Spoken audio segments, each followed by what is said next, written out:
Important update about YouTube playlists. Hey everyone. We've received many messages asking why our YouTube playlists aren't showing up. Do we create YouTube playlists? Yes, we absolutely do. So why can't you see them? Honestly, we're not sure. We've been in contact with YouTube support for several months now, but we still haven't received a clear answer or solution. After much discussion, our team has decided to take matters into our own hands. We believe the issue might be related to the number of playlists we've created on a single channel, possibly too many. Our solution? We're launching 2 additional YouTube channels, giving us a total of 3. This way, we can organize our audiobooks better and avoid the playlist visibility issue in the future. This change only affects our YouTube audience. If you're a patron supporter, you can still access all our audiobooks by visiting the collection menu on Patreon. Thanks so much for your time and continued support. Happy listening. If someone made an effort to stay inconspicuous, staring at them would be outright rude. Is there something unusual about that boy's eyes? Bakura, who had also met Nagato several times alongside Takuya during the Rain Country envoy's visit, joined the conversation. But like Minato, her attention had mostly been on Konan and Yahiko, not on the quiet Nagato, who kept his head down and half his face hidden beneath his long hair. Compared to Nagato's reserved and low-profile demeanor, Yahiko, who was extroverted, clingy toward Takuya, and constantly exuding strange energy, was far more memorable. Takuya didn't answer directly. Instead, he turned to Minato and Bakura and asked, "Have you ever heard of the legends about Dojutsu in the ninja world? The Byakugan, the Sharingan, and the Sage's Eyes?" Bakura blinked, recalling the widely known tales. The Byakugan and Sharingan were easy to understand, both belonged to Hidden Leaf Village's 2 major bloodline limit clans. But the Sage's Eyes, also known as the Rinnegan, was far more mysterious and mythical. Minato, who knew Takuya better, felt his face stiffen. Turning his neck stiffly, he asked with a forced smile, "Don't tell me. That boy has a pair of Sage's Eyes? That's just absurd. It's like a fairy tale. He's a Uzumaki, isn't he? How could he possibly have a Dojutsu bloodline limit? This can't be real, can it?" Bakura also sensed something off and quickly turned to Takuya, her expression tense. Takuya shrugged and replied, "You've already guessed it. Why are you acting so shocked? The Sage's Eyes, the legendary eyes of the Sage of 6 Paths." Was he serious? Minato and Bakura both felt like Takuya was pulling their legs. There was no way this could be true. What was next? The Sage of 6 Paths being resurrected and gifting his eyes to Nagato? Even ghost stories weren't this far-fetched.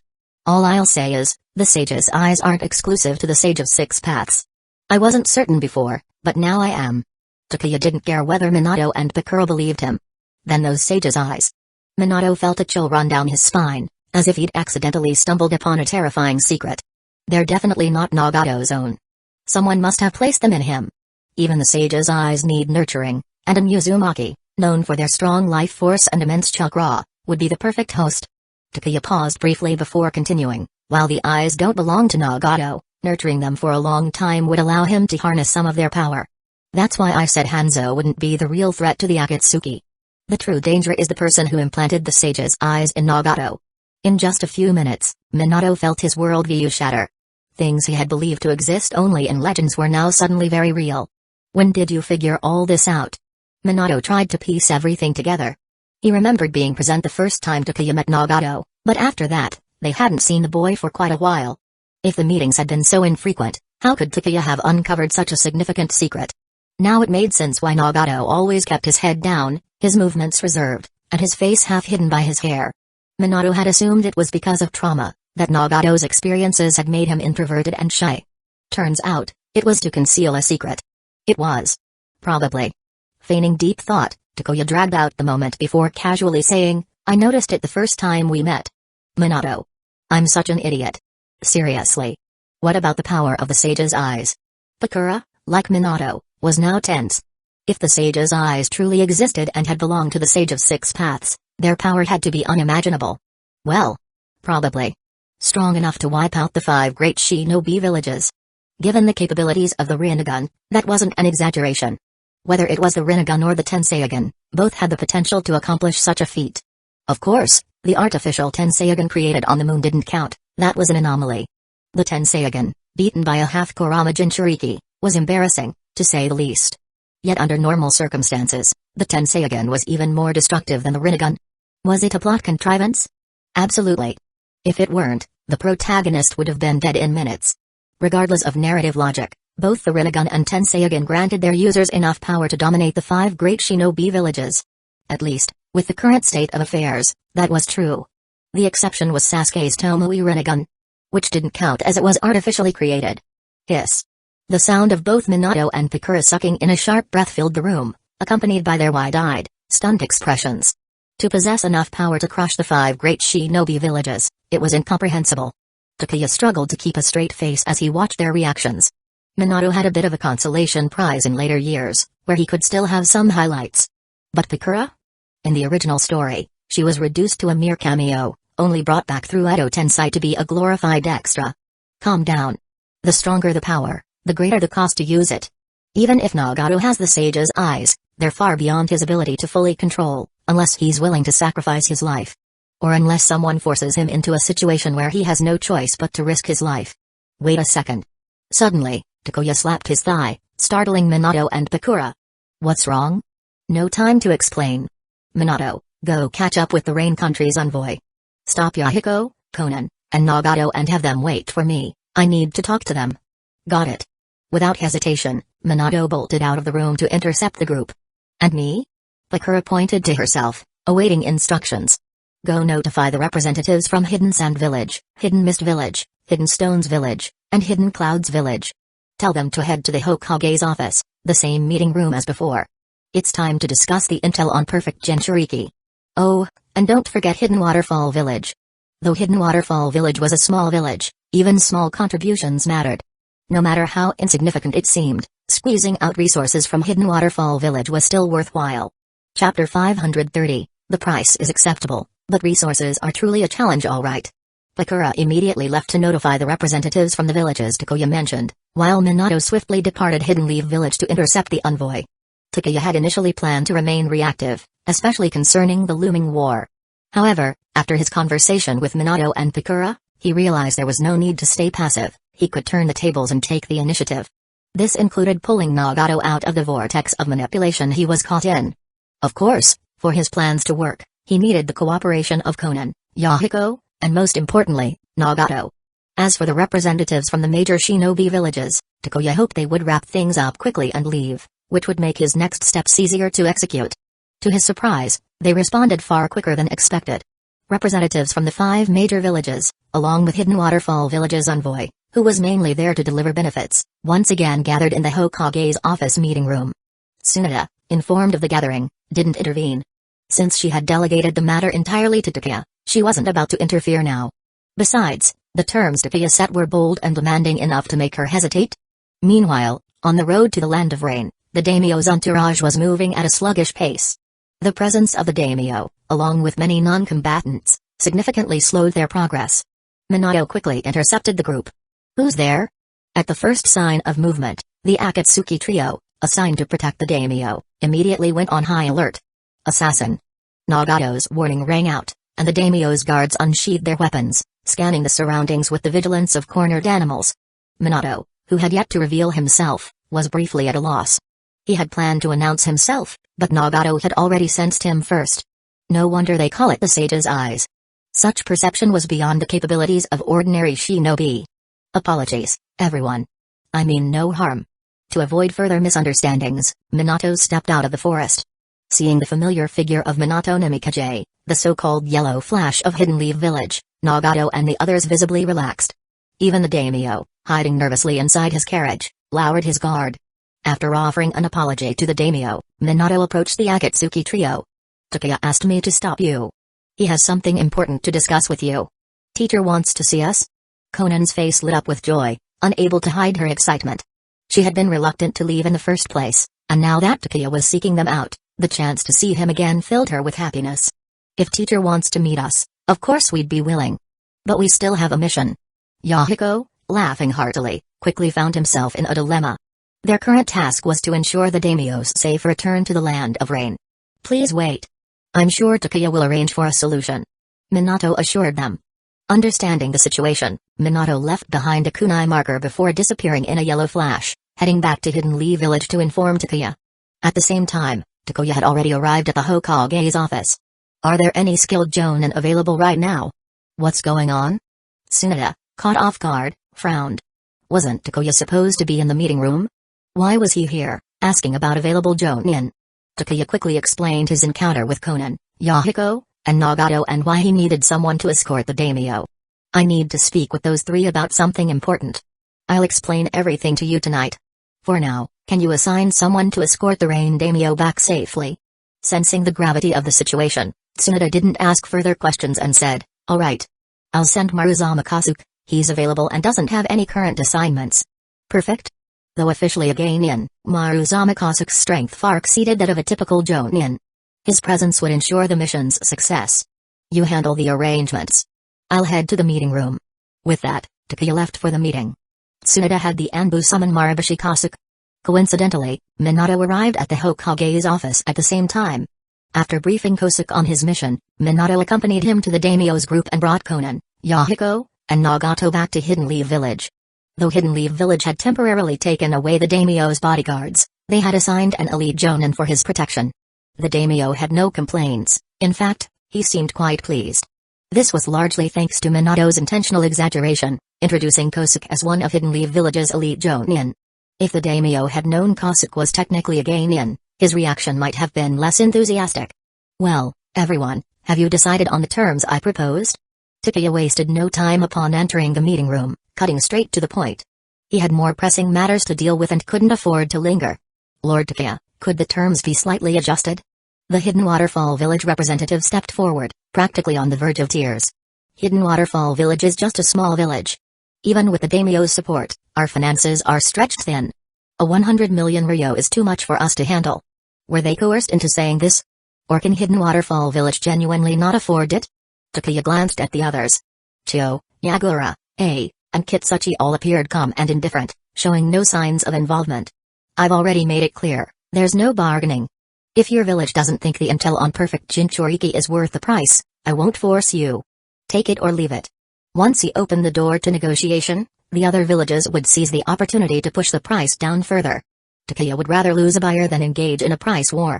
Who's to say the intel from Hidden Leaf Village is even reliable? What if we pay this exorbitant price and find it can't be applied to our Jinchuriki? Wouldn't that money be wasted? Frustrated by Takuya's firm stance, began to complain, with Kitsuchi nodding in agreement. Chio and Yagura, however, remained silent. They understood the price was already a discounted rate. Pushing further might irritate Takuya, and they weren't willing to risk losing the discount.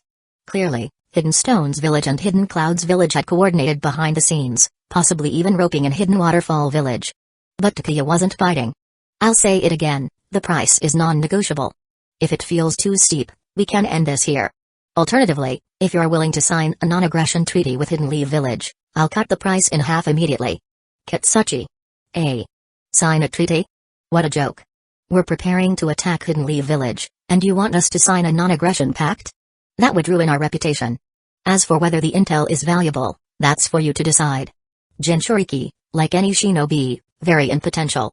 If you choose a subpar host and it doesn't work out, that's not my fault.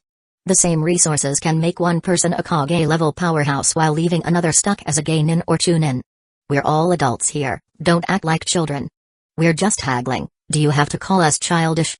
But we really can't provide that many resources. Chio, attempting to mediate, finally spoke up. Hidden Stones Village and Hidden Clouds Village had the means to pay, but for Hidden Sand Village and Hidden Mist Village, struggling with scarce resources, it was an entirely different story. Even Hidden Waterfall Village, small as it was, had more financial stability than they did. Resources are indeed a challenge. Yagura admitted, embarrassed but truthful. Chapter 531, Taking the Initiative, Forcing out Black Zetsu and Madara Uchiha. When it came to money, Hidden Mist Village could still scrape together the funds if they tightened their belts. But resources? That was genuinely impossible. In that case, Hidden Mist Village, Hidden Sand Village, and Hidden Waterfall Village can pay in cash. I won't push you on the resource front. After a moment of thought, Takuya decided to make a concession. Bang. This is unfair. Slammed the table, his anger boiling over, while Kitsuchi's face darkened. Once again, Hidden Leaf Village was showing favoritism. Why did they get to pay in cash, while we had to provide resources? Do they think we're fools? War materials grow more expensive by the day. Even if we pay the current market price, there's no telling how much more we'll have to spend to restock later. There's no way we're handing over our stockpiles to strengthen Hidden Leaf Village. Because they are allies, and you are not. Takuya replied calmly. I want to see the Hokage. This is blatant discrimination. Hidden Leaf Village clearly doesn't treat us as proper guests. The argument dragged on. Seeing Takuya remain indifferent, and Kitsuchi thought they had a chance and kept demanding to meet Tsunade, hoping to appeal to her directly. The end result was that Takuya had to relent, allowing them to pay in cash instead of resources. Furthermore, the price was reduced significantly. For Hidden Sand Village, Hidden Mist Village, and Hidden Waterfall Village, the cost was reduced to 70 million ryo each. For Hidden Stones Village and Hidden Clouds Village, it remained at 120 million ryo, a reflection of the uneven treatment. After finally sending the representatives on their way, Takuya wiped the sweat off his forehead and headed to the Hokage's office. Tsunade, hearing the full story, couldn't hold back her laughter. I thought you'd keep arguing with them. Argue? I don't have the time or energy. I've got more important things to do than squabble with them. It's exhausting. This was my first time debating to the point of breaking a sweat. Negotiation isn't for me. Takuya tossed 5 sealed scrolls onto Tsunade's desk and turned to leave. One hand takes the money, the other delivers the intel. Just wait for the payment to roll in. This was no small amount of money. Once it was deposited, Hidden Leaf Village's strained finances would finally ease up. At this point, Tsunade was willing to stretch every coin as far as it would go. Still, won't such concessions impact your plans? No. Plans are meant to change. While I believe that if I held firm, those villages would eventually give us what we wanted, our current enemies are Hidden Stones Village and Hidden Clouds Village. Even if they lose a substantial amount of resources, it won't prevent them from starting a war. In fact, this is the perfect opportunity to turn our reactive position into an active one. From reactive to proactive? Tsunade thought about it and found it challenging. Hidden Stones Village and Hidden Clouds Village had been eyeing Hidden Leaf Village, and the resource-rich Land of Fire, for a long time. If given the chance, they'd pounce without hesitation. Both villages had already prepared for war. Changing their minds wouldn't be easy. Bingo. Takuya snapped his fingers. The best way to force them to alter their war plans is to dangle something even more tempting in front of them. Something that forces them to delay the war, or to introduce a strong enough threat that they wouldn't dare act recklessly. You're not serious, are you? Something more tempting than a Land of Fire? Did Hidden Leaf Village even have such a thing? Tsunade found the idea a bit far-fetched. While Hidden Leaf Village had many resources that could attract Hidden Stones Village and Hidden Clouds Village, none seemed valuable enough to make them reconsider their war plans. Get back here and explain yourself. Although she trusted Takuya to handle these matters, Tsunade couldn't help but feel left in the dark. Grabbing Takuya by the collar, she pulled him back into the office, slammed the door shut, and shoved him onto the sofa. She promptly sat on his lap and demanded, "Spill it. What do you plan to use to tempt Hidden Stones Village and Hidden Clouds Village into abandoning their war plans? And who is this strong enemy you're talking about? Are you sure I can even talk like this?" Tsunade sitting on his lap made Takuya instinctively hold her steady, only to find himself face to face with a very personal distraction. In that moment, he had to admit, Tsunade's figure was unmatched. Perhaps the only one who could rival her would be Hidden Clouds Village's future secretary, though she was still just a child. "Speak, or I'll suffocate you." Seeing Takuya tilt his head to the side and roll his eyes, Tsunade's temper flared. Her posture shifted, threatening to press him even harder. "Fine, you win." Takuya resisted the urge to roll his eyes again, leaning his head back as far as possible to avoid the suffocation threat. The legendary sage's eyes. That should be enough to get their attention. Takuya was confident that the revelation of the sage's eyes would pique Hidden Stones Village and Hidden Clouds Village's interest. Once word got out, neither village would sit idle. As for the powerful enemy he planned to introduce, it didn't even need to be said, Madara Uchiha and Black Zetsu. With some luck, he might even turn the tables on them while saving Nagato's life. If necessary, he would push Nagato to abandon the Rinnegan entirely. Nagato was merely a pawn, someone used to nurture the Rinnegan and eventually resurrect Madara Uchiha. Without the Rinnegan, Nagato would no longer be of value. Both Madara and Black Zetsu cared more about the Rinnegan than about Nagato himself. If they needed a replacement, they had the means to find one. But who that replacement might be wasn't Takuya's concern. "What did you just say?" Tsunade was stunned. Gripping Takuya's face, she leaned closer and shouted, "You're joking, right? The sage's eyes?" Tsunade's excitement didn't bother Takuya, but her sudden movement had certain unintended consequences. Speaking through the obstruction, Takuya replied, "Why would I lie? The sage's eyes are with Nagato. That's why I had Minato bring him back. As for the hidden enemy, it's the one who placed those eyes in Nagato's body. Once the sage's eyes are exposed, Hidden Stones Village, Hidden Clouds Village, And even Hidden Mist Village and Hidden Sand Village will investigate or try to claim them. I don't believe that enemy can remain hidden for long. Tipping the board. Forcing Black Zetsu and Madara Uchiha into the open was Takeya's ultimate goal.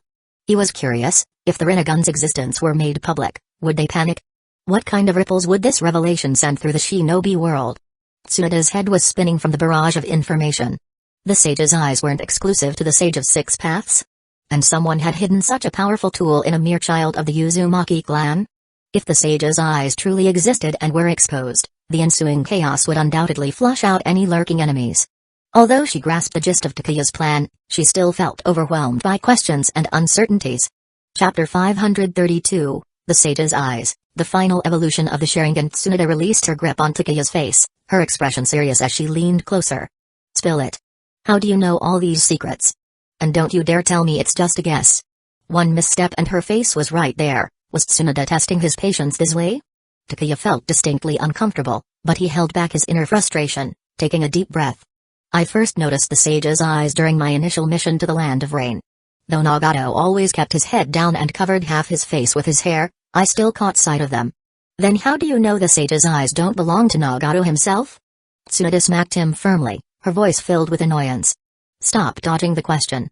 Reluctantly retracting his wandering hands, Takeya replied with a faint smile, remove the cloth from my eyes. What does covering your eyes have to do with the sage's eyes? Tsunade reached for the cloth tied around Takeya's eyes but paused halfway, her gaze shifting toward a hidden corner of the office. No need to worry. Takeya said casually. Ever since you sat on my lap, the Anbu have quietly left the room. She suddenly realized how inappropriate their posture was. Glancing down at herself sitting on Takeya's lap, Tsunade frowned, gave him a light slap on the shoulder, and then boldly removed the cloth from his eyes. At first, they seemed to be the same as always. Their faces were so close they were nearly touching foreheads. After carefully inspecting his eyes, Tsunade thought she had been fooled. Look again. Noticing a few veins popping on Tsunade's forehead, always a prelude to her losing her temper, Takeya quickly urged her to take another look. No one knew better than him that Tsunade was fully capable of smacking anyone who tested her patience. Look again? I think you're just messing with me. Trying to get your way, huh? Believe me, I'll suffocate you if you keep, Just as she was about to scold him further, Tsunade froze. His eyes were no longer the same. Concentric ripples now replaced his usual pupils, forming the distinct pattern of the Rinnegan, the sage's eyes. Wait a second. Those ripple eyes. Her heart skipped a beat as Takeya closed his eyes, leaning his head against her shoulder. Breathing deeply, he said softly, the evolution isn't complete yet. It's uncomfortable. Cover them again. Why you. Her hands trembled as she hastily rewrapped his eyes. Her entire body felt jittery, as if she were ready to spring away at any moment. Unfortunately for her, Takeya held her tightly, not letting her move. You didn't see wrong. These are the sage's eyes, the Rinnegan. It's the ultimate evolution of the Sharingan. And as for Nagato, where do you think his sage's eyes came from? The legendary Sage of Six Paths is long dead. So, how could those eyes be his? Once my own eyes began to change, I realized something important. The Rinnegan doesn't belong to Nagato. Someone else placed it in him. And that someone is connected to the Uchiha. What the hell did I just stumble upon? Tsunade's mind was spinning. These shocking revelations were too much to process. She was so preoccupied with these thoughts that she didn't even notice when Takeya's hand slipped somewhere it shouldn't. Behave yourself. Feeling something off, Tsunade immediately smacked his hand away, glaring at him. Let me ask you this, are you saying someone from the Uchiha clan implanted their Rinnegan into Nagato? Who could it be? And why would they do such a thing? Tsunade was starting to panic. Takeya reluctantly pulled his hand back and shrugged. I don't know their exact motive, but I'm sure of one thing, while this person is from the Uchiha clan, they have no connection to the village. My guess is Madara Uchiha. He's not dead. Impossible. Tsunade immediately rejected the idea, her voice filled with disbelief. Madara fought my grandfather at the Valley of the End. He was killed by him, his body personally dealt with by my granduncle. There's no way it could have been faked. If he were still alive, my granduncle would have noticed. I knew she'd react like this. The two idiot brothers, Hashirama and Tobirama. Takeya shook his head. The Uchiha have a secret technique, or rather, a forbidden jutsu, called Izanagi. By sacrificing the light of one Sharingan, they can alter reality itself. Most likely, Madara used Izanagi to fake his death. So Madara Uchiha survived the Valley of the End, went into hiding, and left his Rinnegan with Nagato? Exactly. If not him, I can't think of anyone else from the Uchiha clan capable of awakening the Rinnegan. Madara Uchiha. The name echoed repeatedly in Tsunoda's mind, overwhelming her thoughts. She had never personally witnessed Madara's strength, but she knew of his terrifying reputation. The idea that her grandfather's strongest rival had survived all these years, lurking in the shadows, was enough to send chills down her spine. If Madara really were alive, what would he do? It wasn't hard to imagine. His first target would undoubtedly be Hidden Leaf Village. So you plan to draw Madara out? Exactly. A visible enemy, no matter how powerful, can be dealt with. But a hidden enemy is the most dangerous. You never know their next move or who they're targeting. What do you need me to do? Tsunoda was impressed. Takuya's decisiveness and audacity left her in awe. Leaving the Hokage's office, Takuya rubbed his hand, which had been slapped red. Holding a beautiful woman in his arms, any man would have thoughts, and Takuya was no exception.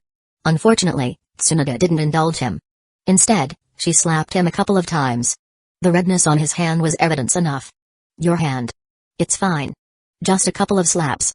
Where are they? They're waiting at your house, but... Slapped? You didn't just hurt yourself on purpose, did you? Minato blinked, glancing at the size and force of the handprint. Based on the evidence, he deduced the person responsible was likely the one currently in the Hokage's office. As for why Takuya got slapped? Thinking about Takuya's relationship with Tsunoda and their peculiar proximity earlier, Minato pieced it all together. I'm a genius. As Minato nodded to himself, Takuya's patience snapped, and he kicked him. What do you know, huh? You couldn't even kiss your girlfriend without turning red, and you're trying to understand me? At Takuya's house, Kushina and Bakura were keeping Nagato, Yahiko, and Konan company. Teacher. The moment Takuya walked in, Konan was the first to leap up, her face unable to hide her joy. Yahiko's smile was slightly strained, while Minato's lips curled into a knowing smirk. Chapter 533, What he wants isn't just immortality, he wants to live young and strong. Yahiko's thoughts were painfully clear. Every time Konan showed joy because of Takuya, it was like a dagger to his heart. After all, who could accept the girl they liked being happy because of another man? Even if that man was someone they deeply respected. Yahiko was stuck in an awkward limbo, unable to express his feelings or reconcile his emotions. Takuya smiled faintly, raising a hand to ruffle the bun atop Konan's head. As he did so, he subtly exchanged glances with Kushina and Bakura, giving them a silent signal. Kushina grinned knowingly. Well, I'll be heading out for now. I'll bring dinner later. You all can have your discussion. Kushina decided to go home for a nap, leaving the house with a playful wave. Bakura and Minato followed suit, quietly stepping outside. The two took up positions at the front and back entrances of the house, keeping watch to ensure no one could eavesdrop on the conversation inside. Meanwhile, Takuya opened the fridge and pulled out a bottle of water, gesturing for the three tense figures to take a seat. I apologize for the sudden change of plans, keeping you here on such short notice. But don't worry about the Rain Daimyo. A senior from the village has been assigned to escort him safely back to Hidden Rain Village. Once the trio sat down, Konan, unable to suppress her curiosity, spoke up. Teacher, did you call us back because of something important? Yes, it's important. Takuya replied without hesitation. This matter concerns the survival of the Akatsuki, and your own lives. What? Konan's smile vanished instantly.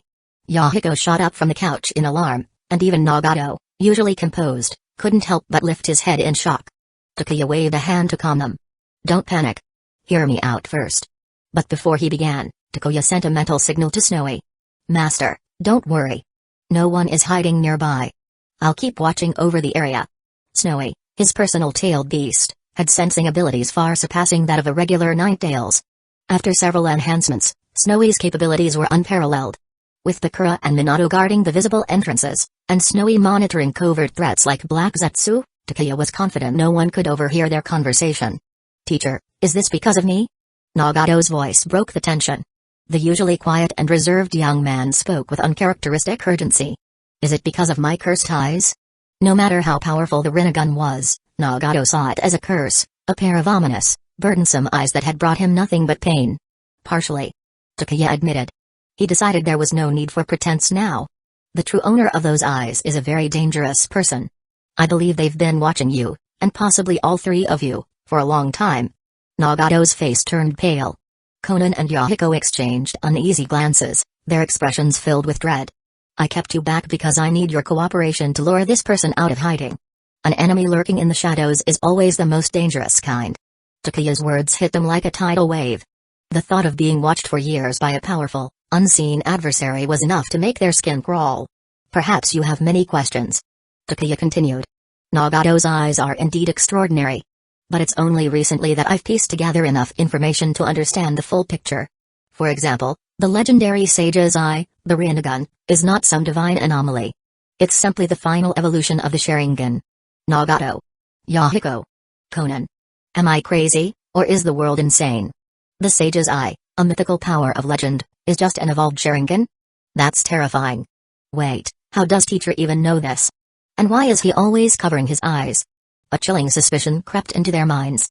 Noticing their gazes filled with shock and doubt, Takuya chuckled dryly and raised a hand to point at himself. You're not wrong. My eyes are the same.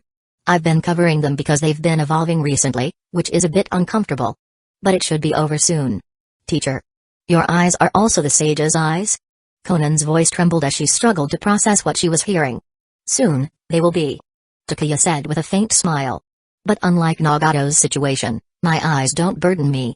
If anything, they make me feel invincible. These eyes grant unimaginable power. Power to flatten all opposition. Power to even bring back the dead. Of course, there are limitations. He added. But my eyes can shift forms freely. I can toggle between the Sharingan, Mangekyō, and Rinnegan at will. Nagato, however, cannot. His Rinnegan isn't his own. It burdens him, saps his strength. He's merely a vessel to nurture those eyes. Takuya went on to explain the evolution of the Sharingan and the nature of the Rinnegan. Nagato clenched his fists, his jaw tight. Yahiko stammered, So you're saying the person who implanted these eyes in Nagato only sees him as a vessel? Who could do something so twisted? Conan's voice was tinged with disbelief and fear. Based on my deductions, it's likely Madara Uchiha, one of the Uchiha clan's strongest warriors from the past. Takuya replied. Impossible. Madara died ages ago, didn't he? That's just an assumption. There are many ways to cheat death, especially for someone as powerful as Madara. Takuya countered, shaking a finger at them. My investigation suggests that Madara is still alive. These eyes on Nagato serve two purposes, nurturing the Rinnegan and leveraging Nagato's power. Why the Uzumaki clan? Because their life force and chakra reserves are ideal for sustaining the Rinnegan. But beyond that. Takuya paused, letting the suspense build. What? Conan and Yahiko leaned forward, holding their breath. Nagato stared at the floor, his fists trembling. I suspect it's to control Nagato, to force him to use the Rinnegan's power to revive Madara. Teacher, that's insane. Didn't you just say Madara is still alive? Why would he need to be resurrected? Yahiko's voice was laced with panic and anger. Even if Madara is alive, he's probably old, weak, clinging to life by a thread. Takuya explained gravely. To use the Rinnegan's power fully, he needs a young, strong body. Reviving himself into such a state would make him unstoppable. Conan and Yahiko were speechless. Nagato's entire body trembled as he stared down at his hands, which had unknowingly clenched into fists so tight they drew blood. Yahiko slammed his fist into the table, the sound reverberating through the room as wood splintered and fragments scattered across the floor. Damn it! Damn it all! Yahiko, what are you doing? Conan shouted angrily, grabbing his arm. This isn't teacher's fault. The person targeting Nagato, and all of us, is Madara Uchiha, not him. I know that. Yahiko's voice trailed off, and he slumped back into his seat, burying his face in his hands. He couldn't find the words to defend himself. Chapter 534, Only I Can Protect You, Nagato teacher, Yahiko didn't mean it. He's just worried about Nagato. Conan hastily defended her companion, fearing Takuya might take offense at Yahiko's outburst. It's fine. Don't worry. A broken coffee table and a few cracked floorboards were hardly worth getting upset about. Anyone facing this kind of situation might lose their composure, and Takuya was no exception. If it were him, he'd probably react even more dramatically. What should I do to cooperate, teacher? Should I remove these eyes? Compared to Yahiko and Conan, Nagato remained much calmer, his tone steady. They need to be removed, but not yet. Takuya said as he carefully observed Nagato's body with his heightened senses. I suspect the person behind all this may have left something in your body, maybe a way to control you in critical moments. So, I need your cooperation. Conan and Yahiko will stay here in the village. They won't leave until everything is resolved. Teacher, you do have a way to save me, don't you? Nagato smiled faintly, though it was a sad, resigned expression. Not necessarily. Takuya admitted, but there's a chance. The real target is these eyes, not you. You're just the vessel, a tool. Tools can be replaced, but the eyes cannot. Nagato's forced smile made Konan and Yahiko's hearts ache. So I just need to cooperate with you, teacher, help you lure the person out and then remove these eyes at the right moment to protect myself, right? Something like that. Takuya said. But to be clear, it's not you protecting yourself. It's me protecting you. What do you need me to do? Nagato didn't hesitate. He even raised a hand to stop Yahiko and Konan from interrupting. He knew staying in the village was the safest option for them. Nagato didn't want his companions to risk their lives alongside him. Konan and Yahiko, however, were visibly unwilling to let Nagato take on such a dangerous task alone. To reassure them, Takuya gave them a promise. Give me at most 3 months, maybe as little as 1 month. I'll have the means to eliminate the threat to Nagato. If you two insist on following him, you'll only be a distraction, making it harder for him to act freely. Stay here in Hidden Leaf Village. I'll make sure to bring him back safely. Once he calmed Yahiko and Konan down, Takuya took Nagato into another room to explain the full plan. He didn't tell Konan and Yahiko the details, fearing they might act recklessly out of emotion. After briefing Nagato, Takuya asked Minato to escort him discreetly out of the village and back to Hidden Rain Village. Takuya planned to follow shortly after, ensuring he could control the situation on his terms. I know you both care about Nagato like family and don't want him to face danger alone. But if you go to Hidden Rain Village, what can you actually do? Aside from holding him back, there's nothing you can contribute. Pausing for a moment, Takuya's tone softened. Though you're not technically my students, and I haven't taught you much, you've been calling me teacher. I feel I owe you something in return. Your fundamentals are lacking. During this time in Hidden Leaf Village, I'll have someone help you catch up, build a solid foundation. In the original timeline, Jiraiya had trained the 3 of them, providing them with a strong base. But because of Takuya's influence, Jiraiya never had the chance to mentor them. The 3 had climbed up on their own, learning through trial and error. Even though they had grown strong, their weaknesses remained. These gaps in their training needed to be filled. Otherwise, they would be prone to mistakes in battle, mistakes that could cost them their lives. While Nagato carried out the plan with Takuya, Yahiko and Konan would stay in Hidden Leaf Village. Takuya intended to ask Tsunade to assign a skilled instructor to train them. Phew. Takuya leaned back on the couch, exhaustion washing over him. This kind of thing really isn't my specialty. It's more draining than fighting an army of enemies back in Hidden Rain Village. Standing behind him, Bakura placed her calloused hands on his head, skillfully massaging his pressure points to help him relax.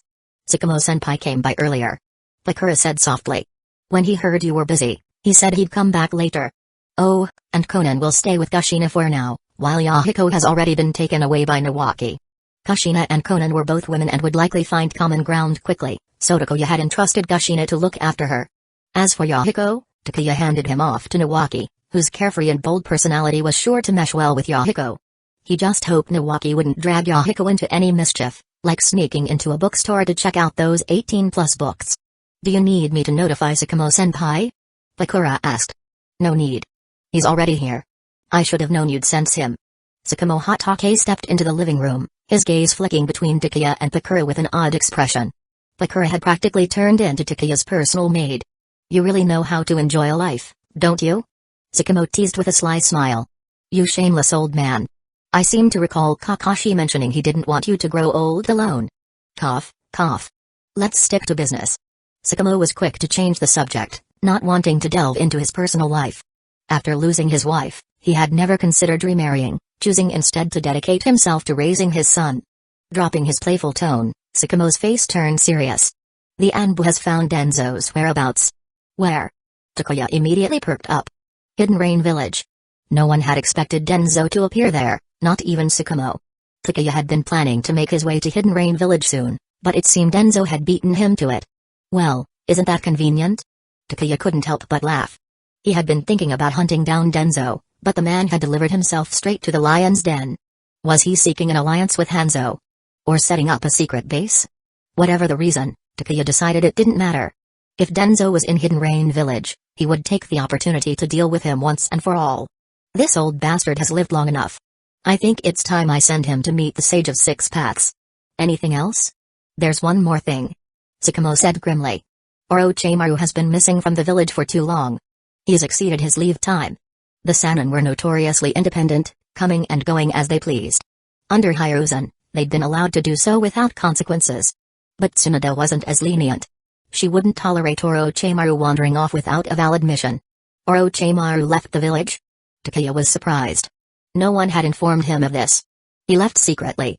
Tsukumo explained. If the Anbu hadn't gone to deliver a message, we wouldn't have discovered the note he left behind. It's clear he didn't want anyone to know he was leaving, probably to avoid Tsunade stopping him. During this period of transition for Hidden Leaf Village, Tsunade wouldn't allow Orochimaru to roam freely without a clear purpose. Orochimaru, aware of this, had chosen to leave in secret, likely planning to explain himself after the fact. Well, this just got interesting. Takeya mused. Where would Orochimaru go? Could it be he was seeking out Black Zetsu? Chapter 535, Orochimaru controlled. Danzo finds a new ally. If that's the case, then things are about to get very interesting. Orochimaru probably never imagined that after finally finding the place and burrowing in, he would stumble upon Madara Uchiha sitting in an underground chamber. That scene would definitely be quite entertaining. Don't bother with him. That venomous snake is too ambitious. It's very likely that he's currently being squeezed by someone and turned into a dead snake. Orochimaru is highly skilled at escaping, but he has one fatal weakness: resistance to Genjutsu. With such a glaring weakness, if he were to crash headfirst into Madara Uchiha, well. Takeya couldn't help but observe a moment of silence for Orochimaru, hoping that Madara wouldn't go so far as to skin the snake alive. If they really crossed paths, would Madara take control of Orochimaru directly, or use the infinite Tsukuyomi to manipulate him? It was a curious thought. In the mountainous graveyard, within the underground chamber, the atmosphere was chaotic. Madara Uchiha, who was growing increasingly frail, sat on a stone chair, panting lightly. So, it was that brat Yagami Takeya who told you there was something here you wanted, and you found it, correct? Madara never dreamed that during his slumber, a venomous snake would slither into his lair. The snake even intended to take away part of the white Zetsu and Obito Uchiha. Fortunately, he managed to capture the snake. Despite its cunning nature, the snake's resistance to Genjutsu was rather poor.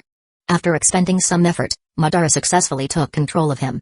At this moment, Orochimaru's eyes had transformed into the shape of a three-tomoe Sharingan. His entire demeanor was like that of a puppet under someone's control.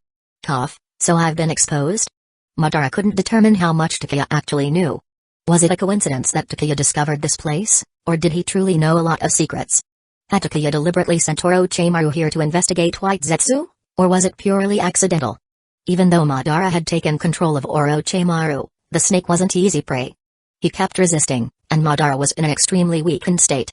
Would he need to activate his plans ahead of schedule? Madara fell into deep thought. In Hidden Rain Village, Hanzo had just returned to the village when he received an unexpected visitor, Shimura Danzō.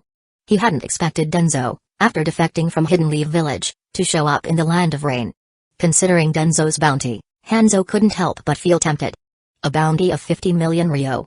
Capturing or killing Danzō would bring in a sum that could greatly benefit Hidden Rain Village.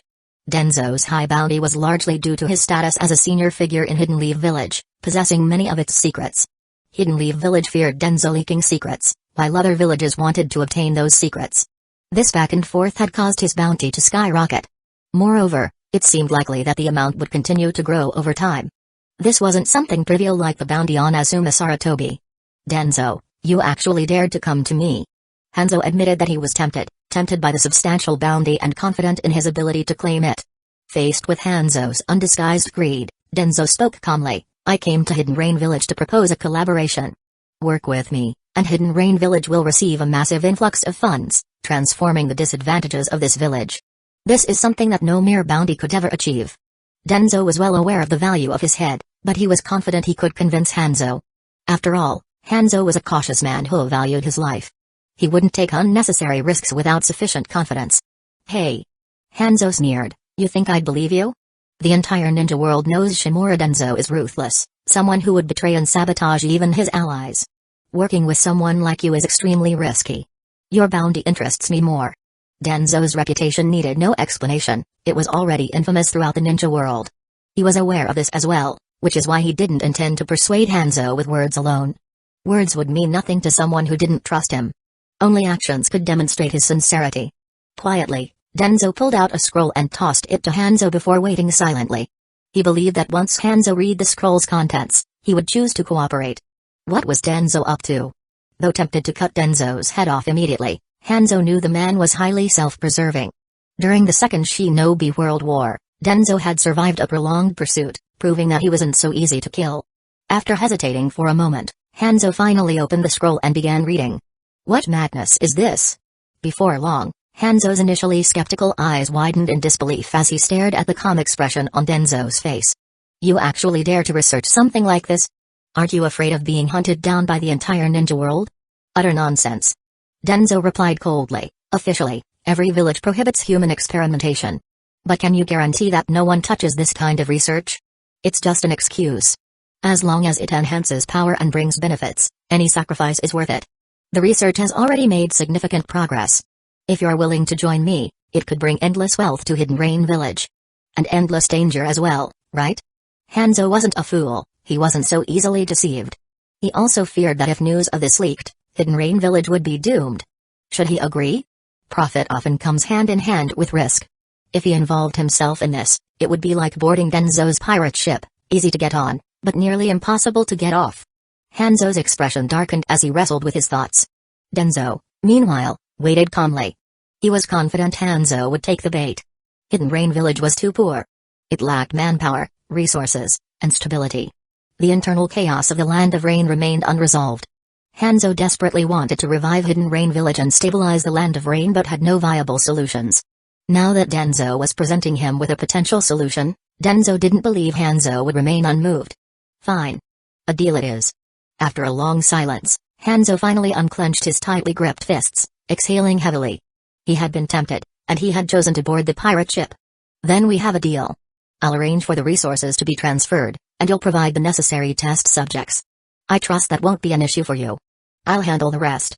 All you need to do is collect the money and focus on developing the Land of Rain. Securing a strong enough ally to aid in his plans was a challenge Danzo had to tackle. That's why he had sought out Hanzo. Having left Hidden Leaf Village, he now had to evade its relentless pursuit while finding a stable source of funding. Any move he made carried significant risk, and he didn't want to take unnecessary chances. This was why he needed an ally. After much deliberation, the very man who had pursued him across miles during the Second Shinobi World War, Hanzo, had become his ideal candidate. Hanzo was powerful and had a glaring weakness. He desperately wanted to transform Hidden Rain Village and the Land of Rain. As long as Hanzo had a weakness, he could be ensnared, becoming not only an ally but also a shield for Danzo. Chapter 536, We've gathered the money, so why won't you hand over the information? On the other hand, for the sake of his village and the Land of Rain, Hanzo had no choice but to pinch his nose and jump into the pit Danzo had dug for him. What Danzo didn't know, however, was that even though he had successfully persuaded Hanzo and dragged him onto his ship of mischief, he no longer had the time to settle down and develop his plans. Because the Land of Rain would soon descend into chaos. Sir. 2 squads of Anbu operatives approached Takeya, saluted, and stood in formation, awaiting his orders.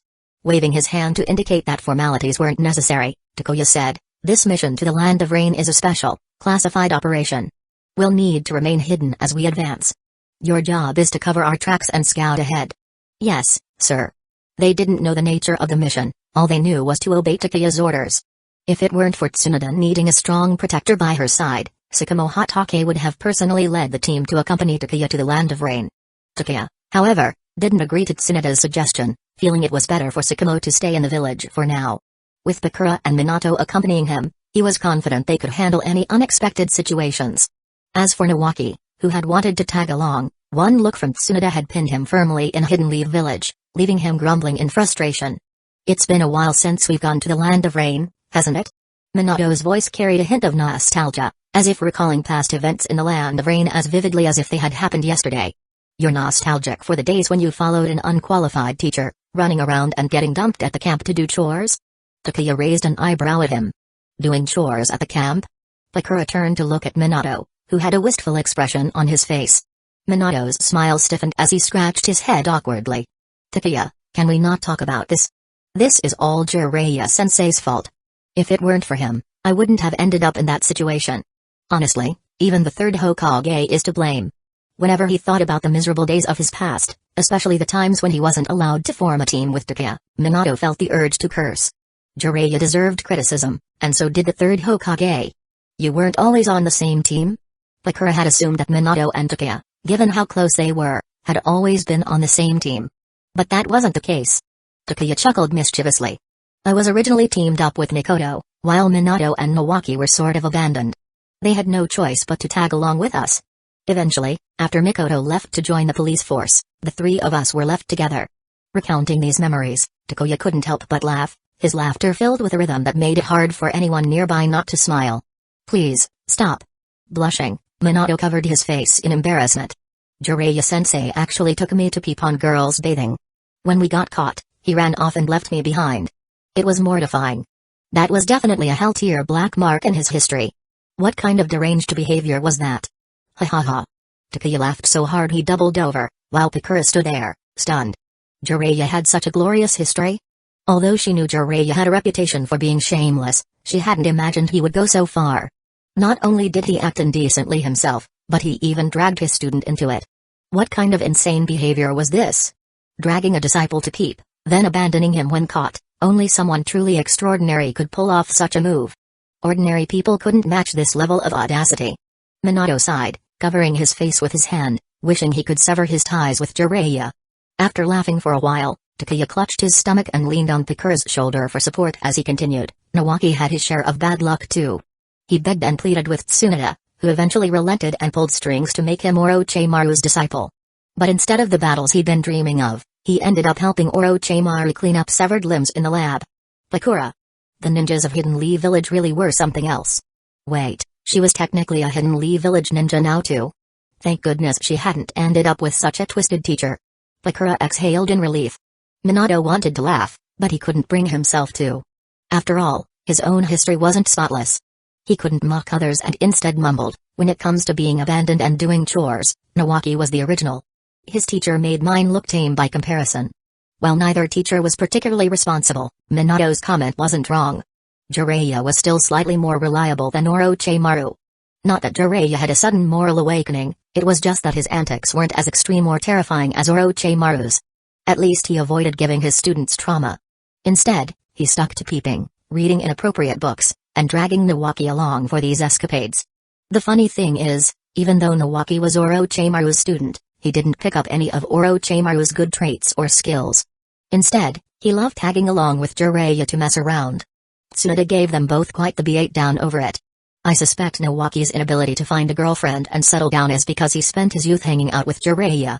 Takuya analyzed the situation with such conviction that Minato could only cover his face again. What a mess. Pakura couldn't help but marvel. If this had happened in the Sand Village, someone's legs would have been broken a dozen times over. But in Hidden Leaf Village, the most baffling thing was that the root of the problem started with the third Hokage, the pervy old man himself. As the saying goes, when the upper beam is crooked, the lower beams will slant. This sort of behavior clearly passed down the line. I'll head to Nagato first to prevent any mishaps. You two can follow along at your own pace. The conversation had gone entirely off the rails. Minato regretted bringing up the past. Now he'd gotten himself caught in the crossfire, and Pakura was looking at him with an odd expression. Enough. This was unbearable. He decided to leave first, heading to the Land of Rain to meet up with Nagato, while Takuya and Pakura followed later. Meanwhile, in Hidden Leaf Village, the villages that had purchased information about perfect Jinchuriki were scrambling to gather the funds. The first village to collect the full amount was somewhat unexpected. If A and Odai hadn't personally shown up at the Hokage's office, Tsunade wouldn't have believed that the Hidden Cloud Village was the first to come up with the money. After all, A and Odai had been complaining and nitpicking the entire time. Yet they were the ones most eager to buy the information. Classic case of saying one thing and doing another. Of course, it wasn't entirely out of the question that the Hidden Cloud Village's behavior was partly to pressure for a lower price. Even though they'd gathered the money, A and Odai still wanted to bargain, hoping to bring the price down further. Unfortunately for them, they were overthinking things. I'm sorry, but even though the Hidden Cloud Village has gathered the funds, I cannot hand over the information to you. Why? Are you planning to go back on your word, Hokage? Before they even got the chance to start bargaining, they were met with a brick wall. A and Odai immediately panicked. After spending so much time haggling and arguing, they had finally reached an agreement. Now, with the money in hand, Tsunade was refusing to deliver? Was this some kind of joke? Were they just being played like fools? Chapter 537, 4 words cost us 120 million? Made of gold? As for going back on the deal or trying to bargain further, A and Odai quickly dismissed the idea of haggling. At this point, the priority was to secure the intelligence, not to think about negotiating a lower price. After all, if Hidden Leaf Village wasn't even willing to sell, what was the point of trying to haggle? It's not what you think. Tsunade said, shaking her head. Since the deal has already been made, Hidden Leaf Village won't do anything dishonorable. The reason we can't proceed with the transaction now is that we're waiting for the other villages to gather the funds. Once everyone is ready, the exchange will happen simultaneously. Money isn't so easy to earn, and to prevent any secret alliances between villages, Takuya and Tsunade had orchestrated this entire situation. The intelligence would only be sold once all the villages buying it had gathered their funds and come together for the transaction. Otherwise, if one village bought it first, others might team up and cause trouble, leaving Hidden Leaf Village at a disadvantage. Despite the seemingly hostile relationship between Hidden Stones Village and Hidden Clouds Village, they wouldn't hesitate to secretly cooperate if it meant saving money. Two villages could easily pool resources to purchase the information together and avoid wasting extra funds. What the hell? So, this is what they've been planning for? Tsunade and Takuya had anticipated this, and the various villages had indeed considered such strategies over the past few days. For example, Hidden Sand Village and Hidden Mist Village had been whispering to each other in secret, clearly attempting to form an alliance. But Takuya and Tsunade weren't about to give them that chance. The rule was simple, only when all the villages had gathered the funds could the transaction proceed. No individual sales. Even if one village managed to gather the money, they still had to wait. After leaving the Hokage's office and returning to their quarters, A confirmed there were no spies nearby before frowning and asking, "Do you think they discovered our secret talks with Hidden Sand Village? How else could they have been waiting to cut us off so early?" Dodai shook his head. "I doubt the secret communication itself was exposed. This is probably a preemptive measure to stop any private alliances. Hidden Sand Village isn't just talking to us, they're also cozying up to Hidden Mist Village. If we can't reduce costs through backdoor deals, all we can do is wait and hope the other villages gather their funds quickly." Everyone was happy to save money wherever possible, even if it meant collaborating with enemies. Immediate benefits always came first. Unfortunately, Hidden Leaf Village wasn't giving them the chance. Trying to exploit loopholes. Not a chance. Hidden Leaf Village had been waiting for just that. After Hidden Clouds Village gathered its funds, Hidden Stones Village's Kitsuchi arrived at the Hokage's office with his delegation, only to leave frustrated like A and Odai. "Hokage-sama, Hidden Sand Village has been the most active. Aside from contacting Hidden Mist Village, they've also reached out to both Hidden Stones Village and Hidden Clouds Village." "And Hidden Mist Village?" "Yagura, the fourth Mizukage, seems to have a good relationship with Elder Chio of Hidden Sand Village. He's also had some exchanges with Kitsuchi of Hidden Stones Village. Some allies Hidden Leaf Village had. They were utterly unreliable. Only shared interests and crises could unite villages." Even though Tsunade had mentally prepared for this, she couldn't help feeling disappointed. Hidden Sand Village and Hidden Mist Village had a simple motive: they wanted to pay as little as possible or, ideally, nothing at all. They weren't even worried about angering Hidden Leaf Village by attempting to freeload or cooperating with enemies. "What a pity," Tsunade muttered, sipping her tea with a smirk. "Too bad for them." Once the villages learned that the intelligence would only be sold after all had gathered their funds, Chio and Yagura were undoubtedly disappointed. Their plans to exploit loopholes or save money had gone up in smoke. Realizing there was no way around it, both villages quickly gathered the required funds. As for Hidden Waterfall Village, it remained almost invisible. The four major villages weren't even interested in involving them. Hidden Waterfall Village, knowing its limitations, wisely avoided the larger villages' schemes and quietly worked to gather the money on its own. Once all 5 villages had pooled their funds, representatives from each arrived at the Hokage's office as scheduled. Tsunade greeted them in the conference room. The exchange was simple: money for intelligence. Once the scrolls were handed over, the representatives eagerly opened them to inspect the contents. But as soon as they scanned the contents, the representatives were left dumbfounded. Tsunade couldn't help but stifle a laugh. She had the same reaction when she first peeked at the scrolls. The contents were so shocking that they left everyone utterly speechless. "Tsunade, are you messing with us?"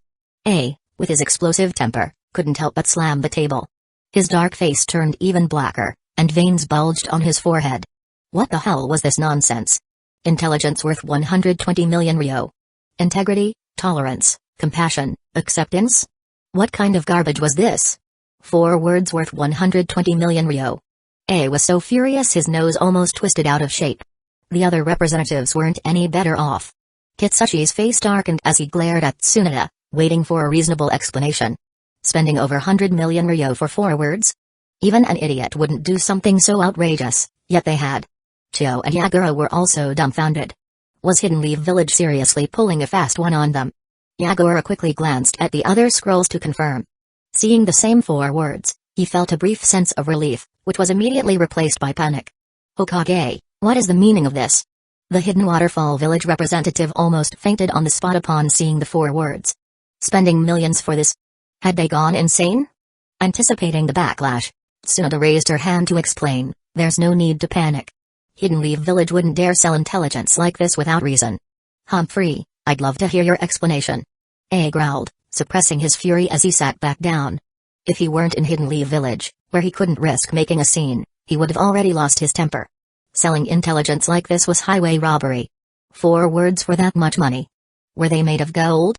Oh, you all seem rather agitated. A playful, teasing voice echoed through the room as Takuya pushed open the door, strutting in with exaggerated nonchalance.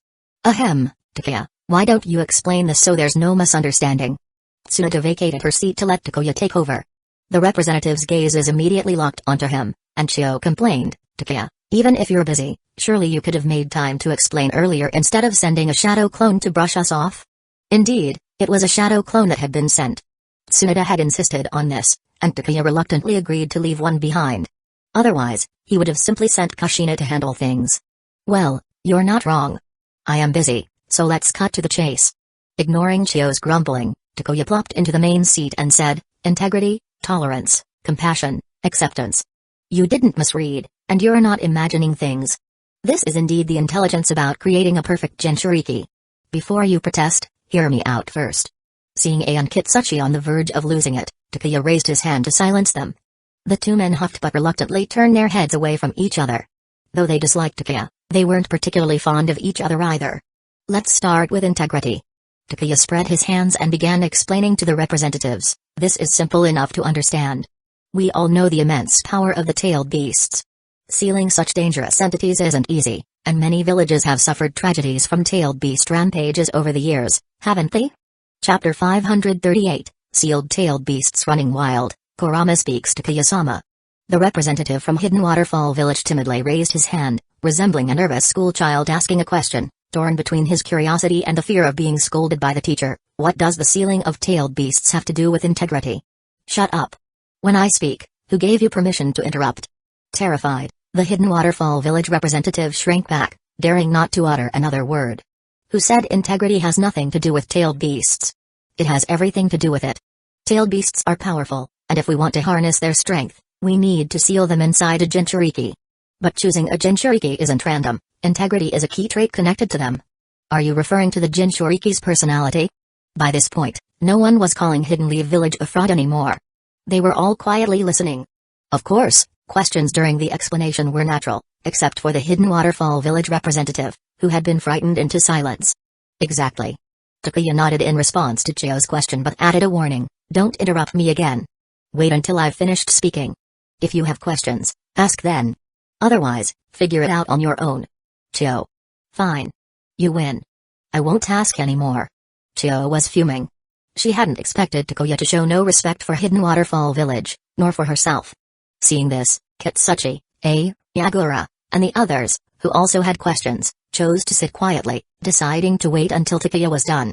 With no further interruptions, Takuya continued, becoming a Jinchuriki isn't easy. There are many important factors, but all the villages have overlooked one critical aspect, the personality of the Jinchuriki. Integrity, tolerance, and compassion all refer to the Jinchuriki's personality. Although tailed beasts are fierce and powerful, their thoughts are far simpler than those of humans. Put simply, if you treat them well, they'll treat you well in return. Even though tailed beasts generally resent humans, the first step to becoming a perfect Jinchuriki is earning the tailed beast's acknowledgement. And personality plays a critical role in this. If a Jinchuriki can't even look their tailed beast in the eye, fears it, or behaves in a way that even the tailed beast despises, how could you expect them to gain the tailed beast's acceptance? To earn a tailed beast's trust, the Jinchuriki must face the beast directly, tolerate its hatred toward humanity, and use their love to care for the beast. They must treat the tailed beast as a friend, or even family. This is the hardest step. But once you've taken it, everything else becomes much easier. If you can't earn the tailed beast's trust, even if you manage to borrow its power or chakra, what's the point? At most, you've gained a few additional combat techniques and slightly increased your strength. What kind of logic was this? The representatives were stunned, struggling to fully grasp what Takuya was saying. Yet somehow, his words seemed to make sense. Ignoring their confusion, Takuya provided an example. For instance, Hidden Sand Village's one-tails Jinchuriki, Bunpaku, has earned the recognition of Shukaku, the One-Tails. Unfortunately, due to his identity, he was never able to take the next step and fully utilize Shukaku's power. Looks like your village made a decent choice when selecting a Jinchuriki. Everyone instinctively glanced at Chio, but Chio wasn't pleased in the slightest. She huffed in irritation. Let me remind you all, especially you, Chio, Raza is not a suitable person to select a Jinchuriki. His heart is not in the right place. Dark-hearted individuals will never earn a tailed beast's trust. Chio. Are you serious? Do you have to keep using Hidden Sand Village as a negative example? So, the key to becoming a perfect Jinchuriki is to first select someone suitable, particularly someone with the right personality. Is that correct? Unable to hold back, A asked. Takuya glanced back at him and replied, yes and no. I'm providing a general guideline, but that doesn't mean you must follow it strictly. Each tailed beast has a unique personality, so adhering to this standard may not necessarily win their favor. However, following the guideline ensures that, even if you can't gain the tailed beast's acknowledgement, you can at least reduce the number of tailed beast rampages. For example, your brother isn't a bad choice. While he may not be the sharpest tool in the shed, his simplicity allows him to face the 8 tails directly. His personality makes it easier for them to interact and understand each other. Among all the Jinchuriki in the villages, I have high hopes for your brother. Even though he likes to entertain himself. Have you said enough yet? Where the hell is Hidden Leaf Village getting all this intelligence? A couldn't help but want to curse. Ever since the 8 Tails rampage, Hidden Cloud's village had been secretly searching for a suitable Jinchuriki who could also form a bond with A. But Hidden Leaf Village already knew about their selection process? What kind of nonsense was this? There had to be a high-level spy in the village. They would need a thorough investigation after returning home. After moving on from Hidden Cloud's village's secrets, Takuya continued, in addition, the development of a Jinchuriki also influences whether a tail beast will accept them. And that brings us to the final point, acceptance. Everyone, a Jinchuriki is still a human being, a member of your village. Even if they become a tool for sealing a tailed beast, they should be treated kindly, not with hostility. Discrimination, fear, and other negative influences can lead a Jinchuriki down the wrong path, making them introverted, selfish, and filled with hatred. A Jinchuriki like that won't gain the tailed beast's acknowledgement. In fact, the tailed beast will constantly provoke them to break the seal. Kurama, it's your turn. At that moment, Takuya snapped his fingers. The conference room door opened, and a small fox trotted in, leaping onto the table and lying down in front of him. The representatives stared, their eyes nearly popping out of their sockets. Was this the 9 tails? TSK, how ignorant. The fox opened its mouth, immediately throwing out a taunt. Never seen a tailed beast running around freely before? The representatives' expressions turned awkward. Tailed beasts running free wasn't unheard of, but a sealed tailed beast roaming around? That was a first. The 9 tails was the pioneer. Whatever. I can't be bothered to stoop to your level. Kurama's arrogant nature flared as he raised his little head with a snort. Tailed beasts hate humans because humans are selfish and dark-hearted. People with such hearts will never gain a tailed beast's trust. Of course, not all humans are like that. This brat, Takuya, is absolutely right. Each tailed beast has a different personality. Gaining their acknowledgement requires different approaches. For example, I, the great Kurama, respond better to kindness than to brute force. Unless, of course, the brute force is overwhelming. Cough, but let's not talk about that. Chapter 539, The Approaching Storm That Will Sweep Across the Ninja World. Kurama wasn't helping out of kindness. It had taken Takuya 2 straight days and nights of playing card games to convince the fox to make an appearance, solely to lend credibility to his claims. In exchange for Kurama's cooperation, Tsunade promised to let Nawaki and Gushina play with the fox to their heart's content. After all, Kurama had already lost everything in the games. It was so deep in debt that adding a little more wouldn't make much difference. When you owe someone, you lose leverage. The more debt Kurama owed, the less confidence it had to resist, and the more obedient it became. For example, Shukaku the weakling. Kurama gleefully applied the new phrase it had learned, weakling, directly to Shukaku. Shukaku is the weakest of all the tailed beasts, a little weakling starved for love. At this point, there was no need for Kurama to elaborate further. So, to earn Shukaku's acknowledgement, one simply needed to care for it. Chio's eyelid twitched involuntarily as she thought back to the past generations of Jinchuriki in her village. The memories left her feeling inexplicably weary. I've said what needed to be said. Can I go now? Kurama looked at Takuya with hopeful eyes. Go on, go on. You're allowed to borrow 1,000,000 ryo in advance from Gushina as your salary. Takuya waved dismissively. Awesome. Though the tone wasn't exactly flattering, Kurama didn't care. All it knew was that it had money again and could start a new game. This time, it would definitely crush Kushina and Nawaki. As the Fox cheerfully left the conference room, the representatives were left staring at one another, question marks practically hovering over their heads. 1,000,000 ryo in salary? Tailed beasts have salaries. Could it be that Hidden Leaf Village had somehow forced Kurama to sign some kind of contract? Well, that's all the basic intelligence I have for you. Takuya clapped his hands and stood up, addressing the village representatives. If your Jinchuriki still failed to earn the acknowledgement of their tailed beasts and continue having issues despite this information, it simply means your villages are too incompetent. Don't blame anyone else. You just don't have what it takes to create a perfect Jinchuriki. And with that, I'm off. With those parting words, Takuya's shadow clone formed a series of hand seals, dispelling itself. The explanation by Takuya's shadow clone had came to an end. The representatives felt as though they'd understood. And yet hadn't. Wait a second. Didn't you say we could ask questions? How about giving us a chance? By the time they reacted, Takuya's shadow clone had already vanished. Annoyed but resigned, the representatives turned their attention to Tsunade, who only shrugged, as clueless as they were. Left with no choice, the representatives left the conference room, feeling more than a little frustrated. Yagura lingered at the back. He wanted to establish some rapport with Tsunade, hoping to glean a little extra insight. Anticipating this, Tsunade gave him no opportunity. She simply offered a piece of advice. Takuya mentioned that the Mizukage could try sealing the three tails within themselves. Perhaps you might earn its acknowledgement that way. Me? Yagura was taken aback by the suggestion. After all, there was no precedent of a Kage becoming a Jinchuriki. Given his clan's unique background, Yagura decided it might be worth trying, provided they could first recapture the three tails. There was no time to delay. He needed to return and begin the process of capturing the beast. Spending a fortune on 8 words had left a sour taste in everyone's mouths. But the information was what it was. No matter how bitter they felt, the representatives had no choice but to accept it. At least now they had a roadmap for addressing their Jinchuriki issues. This was especially true for Hidden Sand Village, Hidden Clouds Village, and Hidden Mist Village. Hidden Sand Village could replace its Jinchuriki at any time. Hidden Mist Village could begin sealing the three tails as soon as it was captured. Hidden Clouds Village simply needed to properly nurture its chosen Jinchuriki. Hidden Stones Village, on the other hand, was in a more difficult position. Their two Jinchuriki were both older, with one loyal to the village and the other constantly at odds with the Sushi Kage, Anoki. Both had problematic personalities, one was as silent as a stone, the other fiery and as stubborn as a mule. Convincing either one would be a challenge. With the task concluded successfully, what happened with the Jinchuriki from this point forward was no longer their concern. Aside from Yagura, who could make decisions independently, the other representatives lacked the authority to act immediately. And time was running out. A storm was brewing, one that would sweep across the ninja world. The land of rain remained perpetually shrouded in rain. Upon arriving once more, Takuya couldn't help but complain about the dreary weather. Nagato, are you ready? Sensei, the plan can begin at any time. From the moment he nodded, Nagato resolved not to waver. Though he didn't want to die, though he was an orphan, he still had companions by his side and promises to keep with them. Good.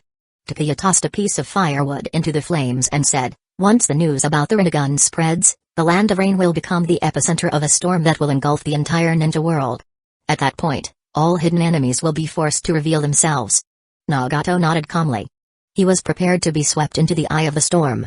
In a temporary Akatsuki hideout, Takuya remained behind while Nagato set off. Are you sure I shouldn't follow him? Even though his strength is impressive, if hidden enemies or powerful shinobi from other villages arrive, he could be in serious danger.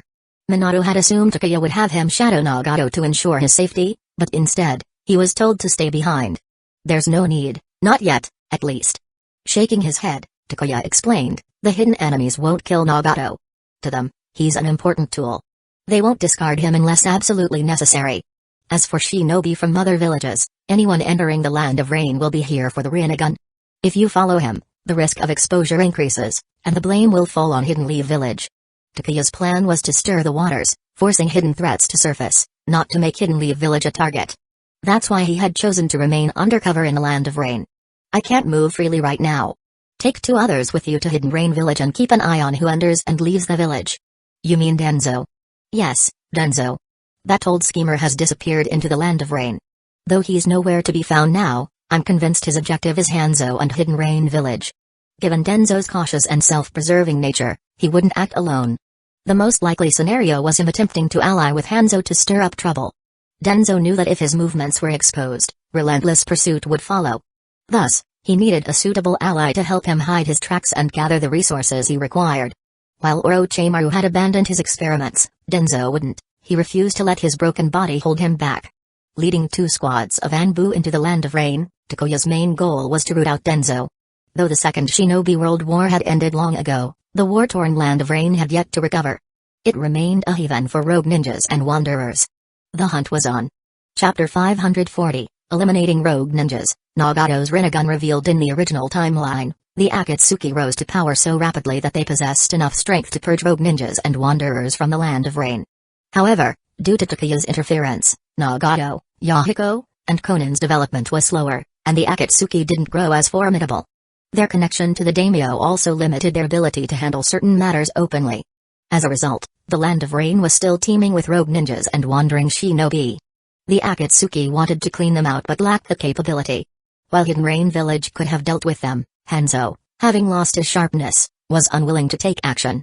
Thus, these rogue ninjas and wanderers continued to run rampant. In the basement of a dilapidated wooden house in a village, a group of rogue ninjas had gathered. I've received a high-paying mission. We need to assassinate a key figure in the daimyo's court. If we succeed, the reward is 5 million ryo. 5 million? That's not nearly enough. Assassinating someone in the daimyo's court will put a joint bounty on our heads from all nations. This is too risky. The daimyo's court is under Akatsuki's protection. It won't be easy to kill someone on their turf. Akatsuki? Nonsense. Their mission is to protect the daimyo himself, not everyone in the court. This task isn't as difficult as you're making it sound. 5 million is a decent reward. The rogue ninjas bickered about how to carry out the assassination, oblivious to the fact that the sentries they'd posted outside had already been dealt with by a group of shinobi in black cloaks adorned with red clouds. The Akatsuki had surrounded the house. Move in. Nagato coldly signaled for a direct assault. Following the command, the Akatsuki members launched their attack without hesitation. Boom. The decrepit wooden house collapsed in an instant, startling the rogue ninjas in the underground space. It's the Akatsuki. We're surrounded. Fight your way out. The Akatsuki had been systematically targeting rogue ninjas and wanderers within the Land of Rain. The two groups were bitter enemies. Realizing they were surrounded, the rogue ninjas panicked. Chaos erupted as they scattered in all directions, abandoning any semblance of unity. Just moments ago, they'd been discussing collaboration, but now each was desperate to save themselves, unwilling to be dragged down by the others. Die, brat. Nagato stood alone in his position, and several rogue ninjas rushed at him, hurling kunai equipped with explosive tags to force him back. As the kunai flew toward him, Nagato raised his hand slowly, speaking in a deliberate tone, Shinro Tensei. At this point, using the Rinnegan's power placed a significant burden on Nagato. His powerful jutsu lacked the devastating impact it would achieve in the future. But that was exactly what Takuya wanted. He didn't need Nagato to burn through his chakra and life force, all he needed was for the Rinnegan to be exposed. A shockwave radiated out from Nagato, centered on him, repelling the kunai and even stripping away the grass and soil from the ground. The wind from the blast lifted Nagato's hair, revealing the concentric ringed pattern of his Rinnegan to everyone. Boom. The rogue ninjas never imagined that their kunai would be reflected back at them, detonating right in their faces. The ones charging at Nagato were obliterated in the resulting explosions, their screams and the sound of flesh being torn apart filling the air. These rogue ninjas weren't particularly strong, and a few explosive tags were enough to take their lives. The fierce battle came to an abrupt halt. Both the fleeing rogue ninjas and the Akatsuki members stared at Nagato in shock. Shinra Tensei? What kind of jutsu was that? And what about the leader's eyes? Few knew of the legends surrounding the sage's eyes, and the rogue ninjas and Akatsuki members present were no exception. They only felt a deep unease and fear, unable to comprehend the nature of Nagato's eyes. Run. After a brief moment of hesitation, the rogue ninjas resumed their frantic escape at full speed. The Akatsuki members snapped out of their stupor and quickly gave chase. Leader, are you alright? Your eyes. I'm fine. Nagato hastily pressed his hair down to cover his eyes and face, his movements flustered. The concerned Akatsuki member froze for a moment. Why was their leader so anxious to hide his eyes? The operation to eliminate the rogue ninjas ended swiftly. It was a routine mission for the Akatsuki. However, the aftermath left lingering doubts in everyone's minds. The leader's jutsu was strange, and his eyes looked terrifying. Why had he been so eager to conceal them? Sometimes, the more one tries to hide something, the more attention and suspicion it draws. If Nagato had acted naturally, perhaps no one would have given it much thought. Questions began to circulate, and more than one person had seen the Rinnegan. It was only a matter of time before the information spread. After all, no secret remains hidden forever. What do you think is up with the leader's eyes? Who knows? But who cares? The stronger the leader, the brighter the Akatsuki's future. Haha, that's true. Nagato didn't stop his members from discussing the matter. This was part of the plan. Information originating from within the Akatsuki would appear authentic and believable, ensuring people would trust it. The news began to spread, albeit slowly. But it wasn't long before Hanzo caught wind of it. Regardless of the Akatsuki's original intentions, the Land of Rain was still part of Hidden Rain Village's domain. Hanzo had long been displeased with the presence of a group operating outside his control. However, the Akatsuki's affiliation with the daimyo and their claim to protect him had deterred Hanzo from taking action. Thus, Hidden Rain Village and the Akatsuki had maintained a tenuous peace, with neither side interfering with the other. You're saying that red-haired brat named Nagato has a pair of strange eyes? Yes, sir. The information came from within the Akatsuki itself, and we've also captured a few rogue ninjas who escaped their purge. They confirmed the report. The subordinate answered truthfully. Eyes. Hanzo fell into deep thought. Danzo, who had been collaborating closely with Hanzo, spoke in a calm tone. It seems the Land of Rain's chaos runs deeper than I anticipated. For someone like you, Hanzo, to tolerate a group operating independently within your borders, it's surprising. What does this have to do with you? Hanzo shot Danzo a glance, replying dismissively, they act under the daimyo's banner and primarily operate around the court. Their role is to protect the daimyo. It's not that I lack the ability to crush them, I simply don't wish to provoke the daimyo. Only Hanzo knew the truth of his decision. Still, allowing such a powerful group to roam freely within the Land of Rain could potentially disrupt his plans. Danzo began to ponder how to persuade Hanzo to take action against the Akatsuki. Wait a minute, a pair of strange eyes? Purple, with concentric rings. Could this be the legendary sage's eyes, the Rinnegan? Chapter 541, Hanzo and Danzo join forces. Major shinobi villages rush to the Land of Rain in the shinobi world. Beyond the well-known Byakugan and Sharingan, there exist some unique and mysterious dujutsu, special eyes that occasionally appear. Danzo's initial lack of interest in these unusual dujutsu stemmed from the fact that most of them were individual phenomena, unable to be passed down like the Byakugan or Sharingan. But as he listened to Hanzo's subordinates describe the eyes in question, Danzo grew increasingly intrigued. Until it hit him, those weren't just any strange eyes, they matched the description of the legendary sage's eyes. Thud. The realization made Danzo's heart skip 2 heavy beats, the intensity unlike anything he had felt before. The sage's eyes. Wouldn't they be even more enticing than the Byakugan or Sharingan? In an instant, Danzo's greed ignited. If he could extract those eyes and implant them into himself, then... A glint of avarice flashed in Danzo's solitary eye. Hanzo immediately noticed something was off with his ally. Danzo, set aside those petty thoughts. Those eyes don't belong to you. And they don't belong to you either. Danzo retorted coldly. Hanzo's hand gripped the handle of his scythe, while Danzo instinctively raised his guard, prepared for Hanzo to suddenly strike. Danzo was well acquainted with Hanzo's ruthlessness. He had once pursued Danzo across miles, nearly ending his life. If not for his loyal subordinates sacrificing themselves to buy time, Danzo would have perished long ago. Knowing Hanzo's dangerous nature, Danzo was always on alert. Realizing that there was no way to keep the secret of the sage's eyes from Hanzo, and unwilling to risk a direct confrontation, Danzo spoke slowly. Hanzo, you must have already guessed. Those strange eyes are undoubtedly the legendary sage's eyes.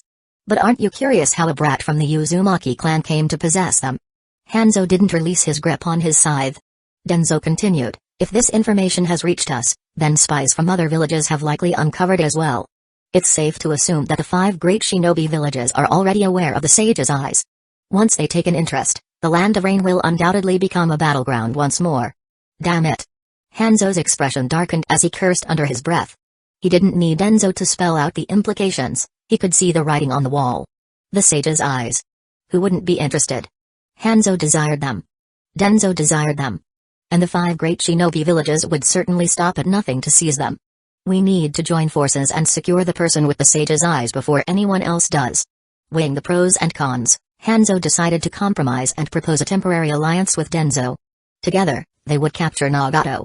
Then they could deal with the other villages. If Hanzo could claim the power of the sage's eyes, why would he fear the 5 great shinobi villages? After a moment of silence, Danzo nodded slowly. Agreed. Only by working together could they hope to take control of the sage's eyes. If they turned on each other now, the arrival of other villages would all but eliminate their chances. Meanwhile, Nagata returned to the temporary Akatsuki base, confident the information had spread. Sensei, the members of the organization have spread the message. It's likely that spies from the various villages have already picked it up. Good. Takuya patted Nagato on the shoulder, reassuring him, now I can confirm that someone has tampered with your heart. For now, I can't remove it, but trust me, I'll keep you safe. Return to the Akatsuki's current base for now. Yes. Nagato had no doubt about Takuya's words. If Takuya promised to protect him, he believed it would happen. Nagato. As Nagato reached the doorway, Takuya suddenly called out, once this is over, you may lose those eyes for good. I'll try to arrange for you to have a pair of ordinary eyes instead. Implanting ordinary eyes was well within Tsunoda's abilities. While she avoided experiments and taboo research, it didn't mean she lacked the expertise. She simply chose not to tread that path, unlike Orochimaru, who seemed drawn to anything forbidden. Nagato paused for a moment. His usually stoic face softened with a faint smile. Sensei, I'd be more than content with a pair of eyes that are truly mine. He brushed his hair aside, revealing his Rinnegan. These eyes have been nothing but a nightmare for me. I never wanted them in the first place. He wasn't lying. In the original timeline, Nagato had hoped to use the Rinnegan to protect Hueco, Konan, and the Akatsuki, fulfilling the dreams they had shared. But now, Nagato longed for a pair of his own eyes, even if they were ordinary. All he wanted was to see the light, to see his friends, and to live a simple life with them. It was a straightforward and honest wish. It'll happen. Takuya chuckled, shaking his head. When that time comes, you three can settle in Hidden Leaf Village, if you're still willing to call me sensei. That's been our dream all along. Hueco and Konan would be thrilled. Nagato couldn't help but smile. It was rare for him to show such joy, but at this moment, he couldn't hold back. After all, Takuya had finally accepted them, not just as allies but as family. Sensei, I'll head back now. Waving goodbye, Nagato left confidently. Takuya noticed that the once downtrodden boy now stood tall, shoulders back, ready to start a new chapter of his life. Nagato's change in demeanor was a good sign. He had finally begun to leave his past behind and was looking forward to a brighter future. Hueco and Nagato want acceptance, but Konan. Takuya sighed, unsure of how to handle Konan. Her feelings for him clearly extended beyond a mere teacher-student relationship. It was evident she wanted more. Later, Takuya informed Tsunoda, let's release some of the intelligence to Hidden Mist Village and Hidden Sand Village. Since they're public allies, sharing a bit of information seems reasonable. Meanwhile, as A and his team left the Land of Fire and approached the Land of Iron, they were halted by a message from the Third Raikage. Father. When the Third Raikage arrived, A briefed him on everything that had transpired in Hidden Leaf Village. The Raikage listened intently. Hidden Leaf Village's intelligence may not be entirely accurate, but it holds enough value to justify the cost. This kid's bond with the Eight Tails seems promising. Compared to other villages, Hidden Cloud's village treated its Jinchuriki better, especially Killer Bee, the Eight Tails Jinchuriki. The delegation will return to the village. The rest of you, follow me. The Third Raikage wasted no words. He ordered the diplomatic representatives to return while the combat team accompanied him to the Land of Rain. On the way, he shared newly gathered intelligence. There's a group in the Land of Rain called the Akatsuki. One of their 3 leaders possesses the legendary Sage's Eyes. I need to investigate this matter personally. The Sage's Eyes? What on earth was happening in the Land of Rain? Even such a mythical power had emerged there. One of the Akatsuki's leaders? Could it be the red-haired boy who always kept his face obscured by his hair? Chapter 542, The 5 Great Shinobi Villages Mobilize. Madara Uchiha grows suspicious while in Hidden Leaf Village. Though they hadn't interacted much, Yagura had encountered Hueco and Konan several times, allowing him to rule them out as the potential bearer of the Sage's Eyes. That left Nagato, the red-haired boy who always kept his eyes hidden behind his hair, as the most likely candidate. Upon receiving the intelligence, the Third Raikage had rushed to investigate personally. If the information turned out to be false, this would simply serve as a brief excursion. But if it was true, the Sage's Eyes needed to be under his control.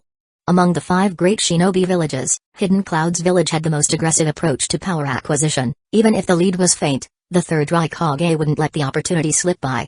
Meanwhile, Hidden Stone's village shared a similar sentiment. Compared to Hidden Cloud's village's delegation, Hidden Stone's village's return to action was swifter, with Kitsuchi already briefing on Oki. Father and son wasted no time, gathering a substantial force and heading toward the Land of Rain. Hidden Sand Village and Hidden Mist Village also received the news, but instead of immediately dispatching teams to the Land of Rain, they sought to establish contact with Hidden Leaf Village first. They knew the Akatsuki in the Land of Rain had close ties with Takuya. Perhaps Hidden Leaf Village possessed more intelligence on the matter than they did. Hidden Sand Village was still dealing with internal turmoil, and Hidden Mist Village's situation was even worse. In addition to stabilizing their own village, Hidden Mist Village also had to focus on capturing tailed beasts. The good news was that the three tails had already been successfully captured, and the location of the six tails had been pinpointed. The six tails was hiding in an underground cavern on a small island, a habitat it favored. Hidden Mist Village had sealed off the island, waiting for Yagura to recover before initiating the capture. Following Takuya's advice, Yagura had chosen to seal the three tails within himself, successfully becoming its Jinchuriki. Thanks to the unique secret techniques of Yagura's clan, he was better equipped to suppress the three tails' power. However, the recent sealing process had left him temporarily weakened. He needed time to adjust to the three tails' chakra before regaining his full strength. Jiraiya, does Takuya know anything about the Sage's Eyes or the secrets of the Akatsuki? Since Hidden Leaf Village and Hidden Mist Village were open allies, Yagura didn't bother hiding his intentions and directly questioned Jiraiya. The Sage's Eyes? Jiraiya scratched his messy hair in confusion.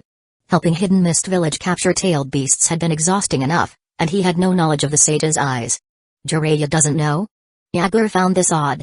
Given Jiraiya's position, such significant information shouldn't have been withheld from him. Suppressing his doubts, Yagura explained, our assassination squad operating in the Land of Rain received unusual intelligence. They reported that someone in the Akatsuki possesses the legendary Sage's Eyes. The information supposedly came from within the Akatsuki itself. The Sage's Eyes? The Akatsuki. Jiraiya's heart skipped a beat. Could this person be the prophesied savior he had been searching for? Jiraiya had never stopped looking for the child of prophecy. If not for Tsunada's strict orders, he wouldn't have bothered helping Hidden Mist Village with their tailed beast troubles. He would have been traveling the world in search of the savior. This. I'm not sure. Takuya never mentioned anything like this to me. I'll look into it. Hearing about the Sage's Eyes, Jiraiya couldn't sit still. He bit his thumb, formed hand seals, and summoned a small toad. Please convey a message to Fukasaku-sama. Let him know the Sage's Eyes have appeared in the Land of Rain, and the individual may very well be the prophesied savior. Also, ask him to check with Minato about any information on the Akatsuki, particularly regarding the Sage's Eyes. Ribbit. The small, low-ranking toad croaked in acknowledgement before vanishing in a puff of smoke to deliver the message to Mount Mayabaku. The savior. Jiraiya had been searching for the savior all this time. Yagura silently pondered the revelation but refrained from asking further. Jiraiya had already shown him considerable respect by sharing this intelligence openly. Pressing further might only lead to misunderstanding. Not long after, Jiraiya received a response and performed another summoning jutsu. The newly summoned toad spat out a scroll before disappearing again. Mount Mayabaku couldn't provide an immediate answer regarding the savior, as the great toad sage was still asleep and would need to be consulted upon awakening. However, Minato's reply came swiftly. Yagura's lips twitched as he watched Jiraiya unfurl the scroll. Hidden Leaf Village's method of intelligence transmission was truly impressive. Not only was it convenient, but it was also astonishingly fast. Unfortunately, such techniques couldn't be replicated. The three great summoning clans, the snakes, toads, and slugs, had yet to contract with anyone outside of Hidden Leaf Village. Even if Yagura was envious, it was pointless. After reading the scroll, Jiraiya sighed deeply. The information is true. Minato is currently on a mission in the Land of Rain, and the one with the Sage's Eyes is a red-haired boy named Nagato from the Akatsuki. Red hair. Uzumaki bloodline. Yagura was momentarily stunned. He had seen Nagato in Hidden Leaf Village before but hadn't paid much attention. Who would have thought that the boy, whose face was obscured by his hair, was hiding the legendary Sage's Eyes? I need to see this for myself. The presence of the Sage's Eyes in the Land of Rain, coupled with the widespread rumors, would undoubtedly attract countless opportunists. Jiraiya could no longer sit idly by. He needed to investigate. In that case, we'll handle the capture of the six tails ourselves, though we'll still need assistance from Hidden Leaf Village's sealing team. Yagura didn't try to stop Jiraiya. If he wanted to leave, so be it, as long as the sealing team remained. Well. Scratching his head awkwardly, Jiraiya apologized, I'll have to trouble the Mizukage to look after them. Once the task is complete, they can return to Hidden Leaf Village. Of course. Yagura nodded with a polite smile, seeing Jiraiya off. Once Jiraiya was gone, Yagura's smile faded. He felt dissatisfied with how much Jiraiya had withheld but knew he lacked the authority to confront him. The Sage's Eyes, huh? It seems I'll need to make a trip myself. In no time, the attention of the 5 great shinobi villages converged on the Land of Rain. Apart from Hidden Leaf Village, the other villages dispatched teams to investigate the matter. Meanwhile, White Zetsu, who had been monitoring Nagato, immediately returned to report everything to Madara Uchiha. Madara found the situation baffling. Why would Nagato suddenly reveal the Rinnegan after hiding it so carefully for so long? In the past, Nagato had always avoided using the Rinnegan unless absolutely necessary, both to minimize its strain and because he feared the eyes themselves. But now, everything was out in the open. The 5 great shinobi villages had already begun to focus their attention on the Rinnegan. In an underground hideout, Obito Uchiha, who had been held captive for quite some time, was training intensively. Compared to when he was first captured, his strength had grown significantly, and he had awakened his Sharingan. Chapter 543, Takeya. Let's pay a visit to the rogue ninja Danzo. As for the pitiful Orochimaru who had delivered himself to their doorstep, he was still under Madara Uchiha's control, standing to the side like a lifeless puppet. Should he initiate the infinite Tsukahime plan early? Madara Uchiha frowned in thought. He wasn't ready yet, but with the Rinnegan now exposed, all 5 great shinobi villages had their eyes on the land of Rain and Nagato. This was undeniably bad news. If the Rinnegan were to fall into the hands of the 5 great shinobi villages, retrieving it would be no simple task. Madara, relying on the Jidō statue to extend his life, could barely manage controlling a single Orochimaru. Facing the 5 great villages, however, was clearly impossible. Unless someone used the Rin Tensei Jutsu to revive him and restore him to his prime. Lord Madara, I'm afraid we need to reclaim the Rinnegan ahead of schedule. If it falls into the hands of the 5 great villages, the infinite Tsukahime plan will be jeopardized. Among those concerned, none were more anxious than Black Zetsu, though he couldn't show it. Instead, he continued to play the part of a subordinate, thinking from Madara's perspective. Reclaiming the Rinnegan ahead of schedule would render Nagato useless as a pawn. Ha, this is getting more and more interesting. Suddenly, Madara burst into maniacal laughter, leaving Black Zetsu bewildered. He couldn't fathom why Madara was so amused. This was no time for laughter. If anything happened to Nagato, it would spell disaster. Go, bring back the Rinnegan. As for Nagato, forget it. Capture the girl he cares about. Taking the Rinnegan from Nagato would mean the boy no longer held any value. Madara initially considered continuing to use him as a pawn but soon dismissed the idea. A tool without value wasn't worth a second glance. This. Black Zetsu hesitated before replying, Lord Madara, it seems Hidden Leaf Village has noticed that Obito was captured. From my observations, ever since Tsunade became the 4th Hokage, Kakashi and Rin Nohara have disappeared. Knowing full well that Madara was a ruthless man who would sacrifice anyone, Takuya had naturally taken precautions to safeguard his disciples, who were now living blissfully. Tsunade had sent Kakashi and Rin to the Shikatsu forest for secret training. Madara would never imagine such a move by Takuya and Tsunade. To sit idly while the enemy schemed was out of the question. Using Kakashi and Rin as sacrifices to fully corrupt Obito? Dream on. Madara. Another frustrating setback. Disguise yourselves and bring this snake along. He'll do the dirty work. Nagato was the overt pawn, while Obito remained the covert one. With Nagato unreliable, Madara had no choice but to lean on Obito. As for the tailed beast plan, Madara no longer cared. His sole focus was on achieving a perfect revival. Using White Zetsu to impersonate someone Obito cared about was an easy task. Both Madara and Black Zetsu had long prepared for such contingencies, though they hadn't expected to use them so soon. Recent changes in the shinobi world were happening at an alarming pace, shattering their carefully laid plans. It felt as if someone was deliberately forcing their hand. The pitiful Orochimaru had now become nothing more than a tool, obediently following Black Zetsu to the land of rain. One by one, the shinobi of the cloud, stone, mist, and sand villages arrived in the land of rain, secretly investigating. When it came to information on Nagato, only the mist and sand villages, with Hidden Leaf Village's support, had a clearer understanding. Danzō was indeed hiding in the land of rain. Minato, who had been covertly monitoring the situation, immediately returned to their underground base. Danzō has joined forces with the Rain Village? Yes. Minato nodded. He's accompanied by several Rain Village shinobi. I've instructed the Anbu to keep their distance and follow discreetly, but there's a chance they'll lose him. Danzō knew the Anbu's methods all too well, making it risky to rely solely on them. Minato's plan was to act immediately, giving the old schemer no chance to escape. Once alerted, Danzō could disappear, making it nearly impossible to find him again. I knew that old fox wouldn't stay hidden for long. Teaming up with Hanzo. He's definitely up to no good. Takuya was well aware of Danzō's methods. Unlike Orochimaru, who might abandon his previous research, Danzō would persist. Without Hidden Leaf Village's resources and Orochimaru's support, however, Danzo lacked the funds and manpower to continue his work, forcing him to seek allies externally. Hanzo was the perfect candidate, ambitious, powerful, and willing to take risks. In the Land of Rain, where forbidden and unethical research wasn't taboo, Danzo could conduct his experiments without interference. The abundance of rogue and wandering shinobi, as well as homeless individuals, provided ample experimental subjects.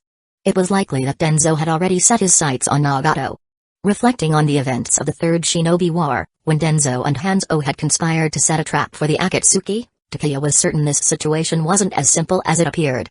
Hanzo lacked the cunning for such schemes, this had Danzo written all over it. Danzo would likely use Hanzo to target the Akatsuki, track Nagato's movements, and lay a trap. Unfortunately for Danzo, without hostages like Yahiko and Konan, his leverage over Nagato was non-existent. Nagato might sacrifice himself for others, but only for Konan and Yahiko. That old fox is definitely after Nagato. With a chuckle, Takuya stood and stretched, the cracking of his arms and neck echoing in the room. Removing the scarf covering his face, he revealed his eyes. "Your vision's recovered?"